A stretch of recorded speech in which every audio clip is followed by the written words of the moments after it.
Students good morning. आज का हमारा जो टॉपिक है वो है सिंपल हार्मोनिक मोशन एसएचएम, सरल आवर्त गति। बीएससी पार्ट फर्स्ट के पेपर फर्स्ट मैकेनिक्स के यूनिट थर्ड से हमने ये टॉपिक लिया है। सिंपल हार्मोनिक मोशन क्या होता है? जब कोई कण परवलयिक विभव कूप में दोलन गति करता है। इससे पहले के वीडियो में हमने ये पोटेंशियल वेल के बारे में पढ़ा था। परवलयिक विभव कूप में गति करता है तो कण की दोलनीय गति को सरल आवर्त गति कहते हैं। यानी ऐसे हमने देखा था कि ये जैसे -a और a के बीच में जो पोजीशन थी x, इसके बीच में कण गति करता है तो ये परवलयिक विभव कूप में जो गति है दोलनी गति होती है और इसे सरल आवर्त गति भी कहते हैं। सरल आवर्त गति करने वाले कण या निकाय को सरल आवर्ती दोलक ऑसिलेटर भी कहते हैं। सरल आवर्ती दोलक की स्थितिज ऊर्जा को निम्न इक्वेशन से दिया जाता है। U = हाफ के एक्स स्क्वायर। कंटिन्यूटी में ही हम ये टॉपिक पढ़ने हैं। इससे पहले हमने ये क्लियर कर लिया है कि U = इसके लिए हाफ के एक्स स्क्वायर ही होता है। नेक्स्ट हम देखते हैं कि जब U = हाफ के एक्स स्क्वायर होता है तो उससे हम F फाइंड कर सकते हैं। F = -du/dx और F = -kx।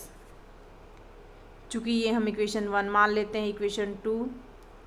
इक्वेशन 2 में अगर हम F फाइंड करना चाहते हैं तो इक्वेशन 1 का with respect to x differentiation करेंगे। यानी F फाइंड करने के लिए हम लिखेंगे d/dx। U की वैल्यू जो है वो है हाफ के एक्स स्क्वायर। हाफ कॉमन है, इसे हम बाहर लिख लेंगे। del/x हाफ के बाहर लिख लेंगे इंटू एक्स स्क्वायर का जो डिफ्रेंशिएशन करेंगे वो होगा 2x। तो ये हमें फाइंड होगा लास्ट में हाफ के इंटू 2x। 2 से 2 कैंसिल हो जाएगा और चूँकि F जो है पोटेंशियल एनर्जी के नेगेटिव साइन के ग्रेडियंट के बराबर होता है, इसलिए हम इसे लिखेंगे -12 k इंटू 2x और माइनस में kx। यानी दोलक पर कार्यरत जो बल है F = -kx। यहाँ पर जो k है उसे हम फोर्स कांस्टेंट कहते हैं। समीकरण 2 में जो ऋण चिन्ह है वो यह इंडिकेट करता है कि कण संतुलन बिंदु से दूर हटता है तो दोलक पर यानी ऑसिलेटर पर बल की दिशा संतुलन बिंदु की ओर होती है। इस बल को प्रत्यानयन बल या रिस्टोरिंग फोर्स भी कहते हैं। अर्थात सरल आवर्त गति साम्यावस्था के इधर उधर किसी कण की दोलनीय गति है जिसमें प्रत्यानयन बल विस्थापन के अनुक्रमानुपाती होता है, जिसकी दिशा सदैव साम्यावस्था की ओर होती है। ये है रिस्टोरिंग फोर्स। नेक्स्ट हम देखते हैं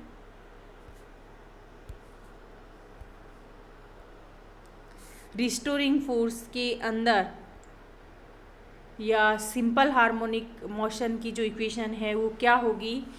चूँकि हम मानते हैं कि m द्रव्यमान का एक कण है, अपने संतुलन बिंदु के इधर उधर दोलनी गति करता है। किसी टाइम t पर कण का जो डिस्प्लेसमेंट है वो x है, एक्सीलरेशन है d2x/dt²। तो उस पर एक्टिंग जो फोर्स है होगा F = md2x/dt²।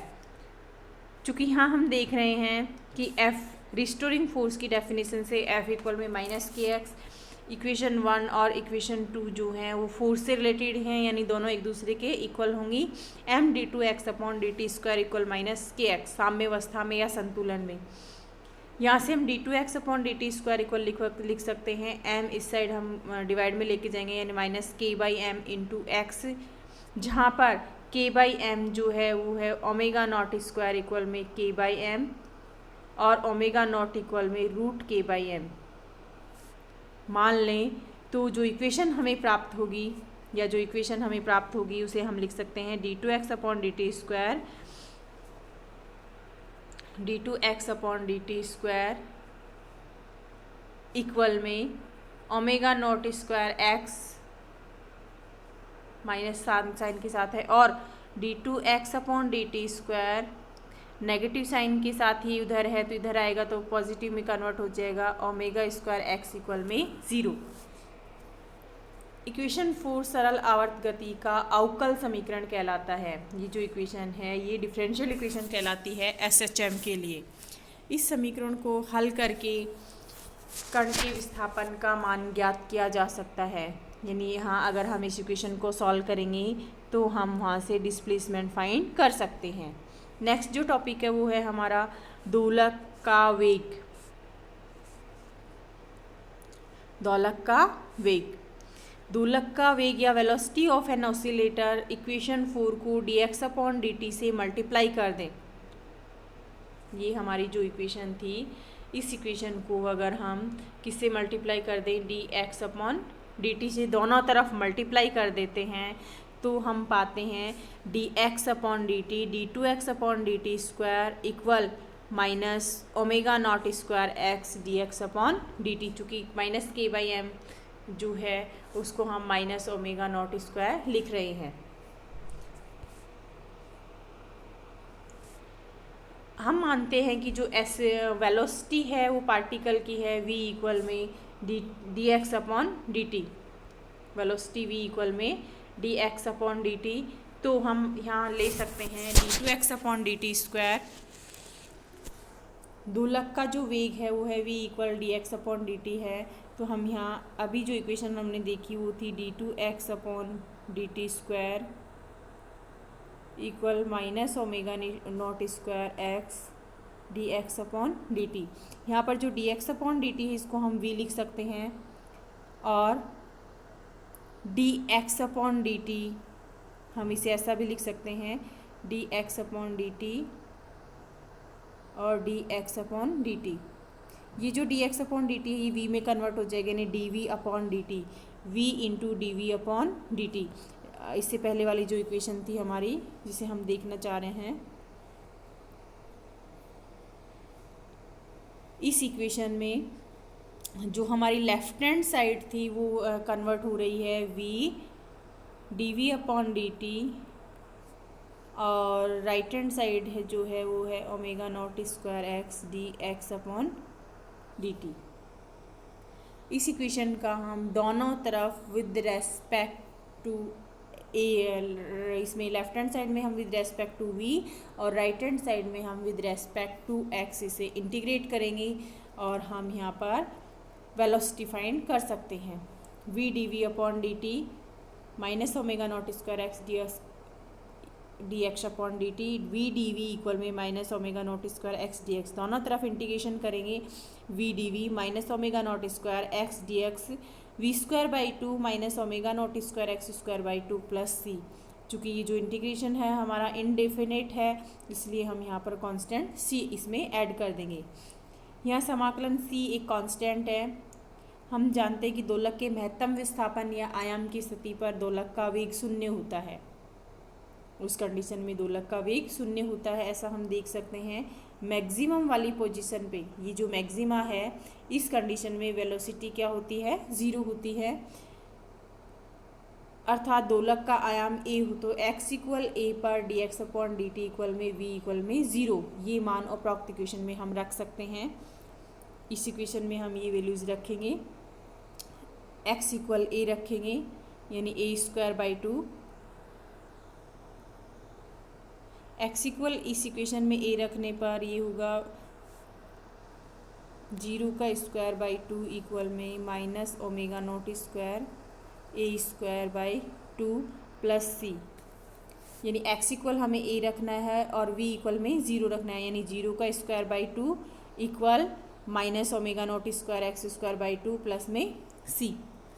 जैसे ही हम इसे सॉल्व करते हैं ये 0 हो जाता है और c इक्वल में होता है omega naught square a²/2। c की वैल्यू हम फिर से इस इक्वेशन में रखेंगे। इस इक्वेशन में c की वैल्यू रखने पर हम पाते हैं v²/2 equal minus omega naught square x² plus omega naught square a²/2 और हम सभी में v2 कॉमन लेकर कैंसिल कर सकते हैं। तो v² इक्वल में ओमेगा नॉट स्क्वायर इसमें से हम कॉमन ले सकते हैं और a² माइनस में x²। चूँकि ये स्क्वायर फॉर्म में है, अगर हम सिंगल फॉर्म में फाइंड करना चाहें तो राइट हैंड साइड का हम रूट ले लेंगे ओमेगा नॉट स्क्वायर ए स्क्वायर माइनस में एक्स स्क्वायर। ये वेलोसिटी के लिए यहाँ पर एक व्यंजक हमें प्राप्त हो गया है। अब हम यहाँ देखते हैं इक्वेशन, जस्ट अभी लास्ट वाली जो इक्वेशन हमने फाइंड की है वेलोसिटी के लिए, v इक्वल में root a square minus x square और ओमेगा नॉट। इसको हम लिख सकते हैं d x upon d t equal में omega naught a square minus x square और d x upon root a square minus x square, ये इसके एक्स डी एक्स के अपॉन में, और omega d t omega naught d t. इसका भी हम अगर इंटीग्रेशन कर देते हैं दोनों तरफ से, लेफ़्ट और राइट साइड से, तो हम पाते हैं sine inverse x upon a equal omega naught t plus five, या x equal sine omega naught t plus five. ये जो इक्वेशन है हमारी, ये विस्थापन को व्यक्त करती है। इसमें फाई दोलक की प्रारंभिक यानी इनिशियल फेज है और omega naught t plus five यहाँ पर परिणामी कला है यानी रिजल्टेंट फेज है। अब हम नेक्स्ट बात करते हैं दोलक का time period. Time period of an oscillator, किसी क्षण टी पर दोलक का विस्थापन x equal a sine omega naught t plus five. आवर्तकाल हमें यहाँ से फाइंड करना है। साइन फलन में कौन 2 पाई या इसके पूर्ण गुणों जो से परिवर्तन करने पर साइन के मान में कोई परिवर्तन नहीं होता, यानी साइन थीटा को हमें ऐसे लिख सकते हैं sine 2 pi plus theta sine 4 pi plus theta, या x equal a sine omega naught t plus 2 pi plus 5। और इसको हम ऐसे भी लिख सकते हैं x equal a sine omega naught, अगर इसमें से हम कॉमन ले लेते हैं, इन दोनों टर्म्स में से ओमेगा नॉट हम कॉमन ले लेते हैं तो ओमेगा नॉट यहाँ से टी बचेगा plus 2 pi by omega naught, 2 pi by omega naught और प्लस में 5। T plus 2 pi by omega naught equal में टी डैश और एक्स इक्वल में a sine omega naught t dash plus 5। चूँकि T dash समय पर दोलक का विस्थापन पुनः एक्स के बराबर आता है, अर्थात गति की इस अवस्था की पुनरावृत्ति होती है जिसे हम टाइम पीरियड कहते हैं। दोलक का आवर्तकाल होगा t equal t dash minus t, यानी t plus 2 pi by omega naught minus t और t equal 2 pi by omega naught. दोलक का कोणीय वेग ओमेगा नॉट इक्वल में 2 पाई बाय टी, कोणीय आवर्ती भी ये होता है। चूँकि ओमेगा इक्वल रूट के बाय एम है तो हम यहाँ पर दोलक का जो टाइम पीरियड है एम और के की फॉर्म में भी फाइंड कर सकते हैं, T equal 2 pi root M by के।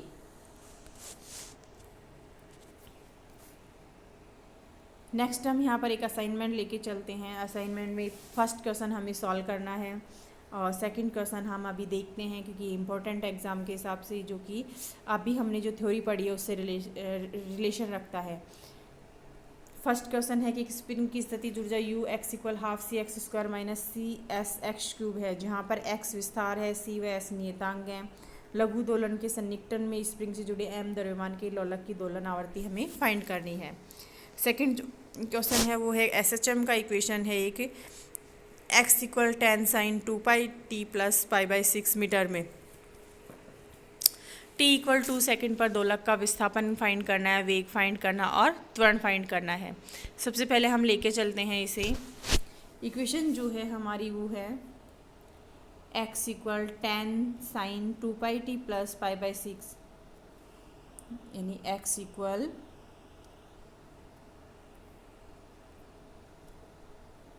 x equal 10 sine 2 pi by T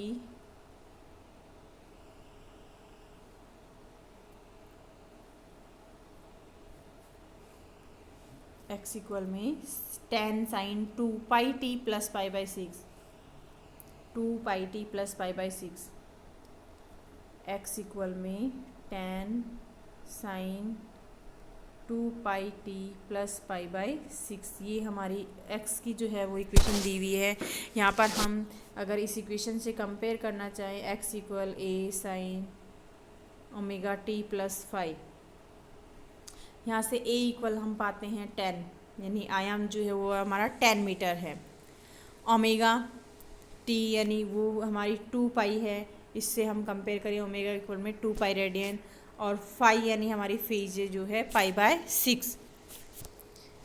विस्थापन हमें फाइंड करना है t इक्वल 2 सेकेंड पे, तो हम यहाँ से देख लेंगे x इक्वल में tan sine 2 pi T plus pi by 6 metre, t equal 2 second रख दें तो x equal tan sine 4 pi 2 pi into t यानी 4 पाई प्लस पाई बाई 6, ये 10 पाई बाई 6 और 10 इंटू हाफ इक्वल 5 मीटर। ऐसे हम वेलोसिटी फाइंड कर सकते हैं v equal a omega cos omega naught t plus 5, यानी जो इक्वेशन हमारे पास में है x इक्वल में a sine omega t plus 5।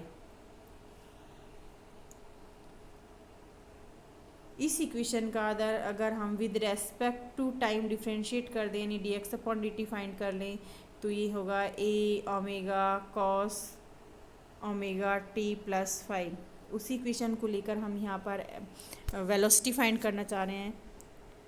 a omega naught v equal में a 10 है, ओमेगा 2 पाई है, कोस 2 पाई इंटू टी प्लस 4 यानी 10 पाई रूट 3, और एसिलेशन जो होगा वो होगा f equal minus omega naught square x, चूँकि x जो है वो 5 मीटर है, t इक्वल 2 सेकेंड पे, तो हम इसकी वैल्यू रख सकते हैं f equal minus 2 pi square into 5 यानी माइनस 20 पाई स्क्वायर मीटर पर सेकेंड स्क्वायर।